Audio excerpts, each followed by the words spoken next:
नमस्कार दोस्तों। आज अपने बात करते हैं राजस्थान का भौतिक स्वरूप के बारे में।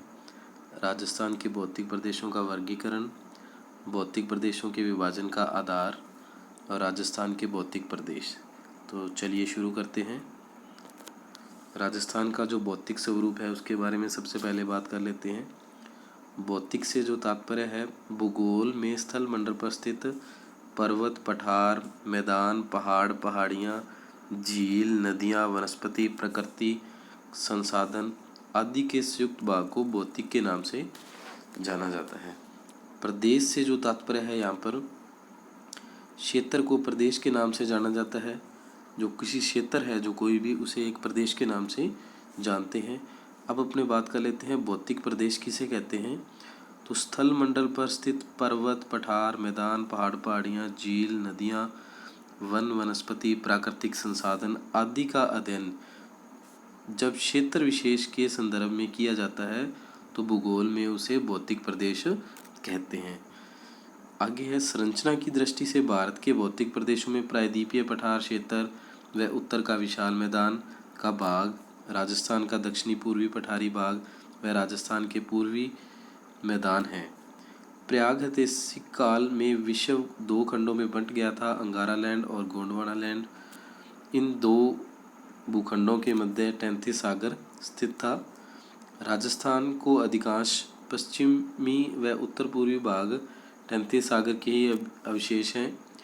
राजस्थान दक्षिणी पूर्वी पठारी भाग व अरावली पर्वतमाला गोंडवाना लैंड के भाग हैं। तो चलिए आगे देखते हैं राजस्थान का जो भौतिक स्वरूप है। पर्वत, पठार, पहाड़, पहाड़ियों और जो मैदानों के बीच में अंतर है वो किस प्रकार से किया जाता है।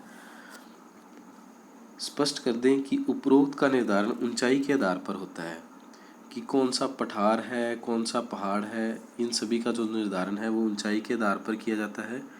जो ऊंचाई का मापन है वो समुद्र तल से किया जाता है और भारत का समुद्र तल चेन्नई में स्थित है। तो चलिए अपने समझ लेते हैं। ये जैसे समुद्र तल दिया गया है अपने को, तो मैदानी क्षेत्र होगा जो वो 300 मीटर की ऊंचाई तक क्या होगा, मैदानी क्षेत्र होगा। और जो पठारी क्षेत्र होगा वो समुद्र तल से 600 मीटर की ऊंचाई तक पठारी क्षेत्र कहलाएगा।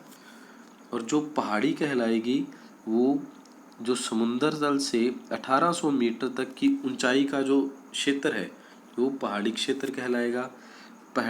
पहाड़ों की जो श्रेणी है वो 2700 मीटर है, वहाँ तक पहाड़ कहलाएंगे। और जो 2700 मीटर से अधिक हैं उन्हें क्या कहेंगे, पर्वत कहेंगे। तो चलिए आगे देखते हैं राजस्थान के भौतिक प्रदेशों का वर्गीकरण। सबसे पहले जो वर्गीकरण किया था वो 1967 में डॉक्टर BC मिश्रा ने किया था 7 भागों में।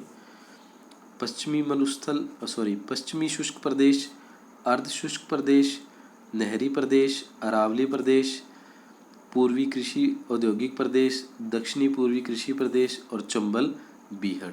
इन 7 भागों में डॉक्टर BC मिश्रा ने जो राजस्थान के भौतिक प्रदेश को बांटा था।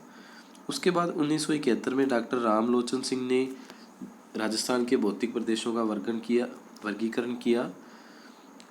तो इन्होंने जो बांटा है, एक तो 4 मध्यम श्रेणियों में रखा, पश्चिमी राजस्थान, पूर्वी राजस्थान, पश्चिमी मरुस्थल और पूर्व के मैदान। दूसरा जो इन्होंने रखा है, 2 प्रथम श्रेणियां रखी है, अरावली प्रदेश और दक्षिणी पूर्वी पठार। और अन्य जो है 13 द्वितीय श्रेणियों में इन्होंने विभक्त किया डॉक्टर राम लोचन सिंह जी के द्वारा सन 1971 में। जो भौतिक प्रदेश के विभाजन का आधार है उसके बारे में बात करते हैं। भौगोलिक दशाओं जैसे जलवायु, नदियाँ, घाटियाँ, स्थलाकृति, मिट्टियाँ और वनस्पति के आधार पर भौतिक प्रदेशों का विभाजन किया जाता है। सांस्कृतिक समरूपता जैसे समान भाषा, इतिहास, धर्म या विचारधारा अथवा राजनीतिक संस्थाओं की समानता के आधार पर भी भौगोलिक प्रदेशों का विभाजन किया जाता है। विशेष आर्थिक लक्षण जैसे औद्योगिक विकास की अवस्था, कृषि की प्राकृतिक, खनिज के स्रोतों के आधार पर भी भौतिक प्रदेशों का विभाजन होता है। भौतिक प्रदेशों का विभाजन वर्षा प्रमुख तत्व है जो राज्य की प्रवाह प्रणाली, उसके आकार, अंतःस्थलीय बेसिन, नदियों और स्तूपों की स्थलाकृति को निर्धारित करती है। यह प्रत्यक्ष रूप से कृषि व चारागाह क्रियाओं और मानव बसावट तथा स्थिति को भी निर्धारित करती है। भौतिक प्रदेश का जो विभाजन का आधार है वो भूमिगत जल का वितरण व उसकी गुणवत्ता के आधार पर भी किया जाता है। यानी कि अपने कह सकते हैं कि राजस्थान का ये भाग है वो खारे पानी है जो भूमिगत जल है इसका, और इस भाग का जो है वह भाग का जो स्थलीय जल है वो क्या है, भूमिगत जल क्या है, मीठा है। नगरीय केंद्र जो कि आर्थिक व सांस्कृतिक विकास के सूचकांक ही नहीं अपितु उसके केंद्र भी हो सकते हैं। मिट्टी की संरचना में मानवों द्वारा उसके उपयोग के आधार पर भी भौतिक प्रदेशों का विभाजन हुआ है। समतल मैदान, फसलों की प्रतिरूपता, वर्षा की मात्रा आदि के आधार पर भी भौतिक प्रदेशों का विभाजन हुआ। जनसंख्या वितरण, स्थल का स्वरूप, बनावट, परिवहन के साधन और कृषि उपजाऊपन के आधार पर भी भौतिक प्रदेशों का जो विभाजन है वो किया जाता है। चलिए आगे देखते हैं। भौतिक प्रदेशों के विभाजन के आधार में ही राजस्थान को पश्चिमी रेतीले मैदान के रूप में रखा गया है, दूसरा है अरावली प्रदेश, तीसरा पूर्वी प्रदेश और चौथा है दक्षिणी पूर्वी पठार। पश्चिमी रेतीले जो मैदान है इसमें महान मरुभूमि और राजस्थान के बांगर को लिया गया है। मरुभूमि में बालू का स्तूप युक्त प्रदेश और बालू का स्तूप मुक्त प्रदेशों को रखा गया है, और जो राजस्थान का बांगर प्रदेश है उसमें लूनी बेसिन का क्षेत्र, नागौर उच्च प्रदेश, शेखावटी प्रदेश और घग्गर का मैदान रखा गया है। अरावली प्रदेश में उत्तरी पूर्वी की जो पहाड़ी प्रदेश है, मध्य अरावली पहाड़ी प्रदेश है, मेवाड़ की पहाड़ियाँ एवं बुराट का जो पठार है, आबू पर्वत का जो खंड है वो अरावली श्रेणी का जो प्रदेश है उसमें रखा गया है।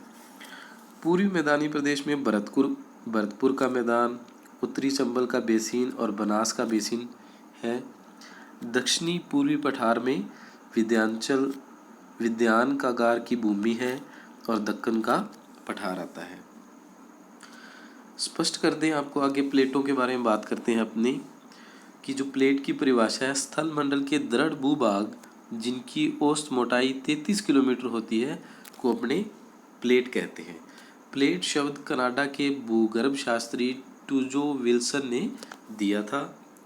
प्लेट विवर्तनिक शब्द मार्गन ने दिया था, और प्लेट विवर्तनिक सिद्धांत है वो हैरी हेस ने दिया था।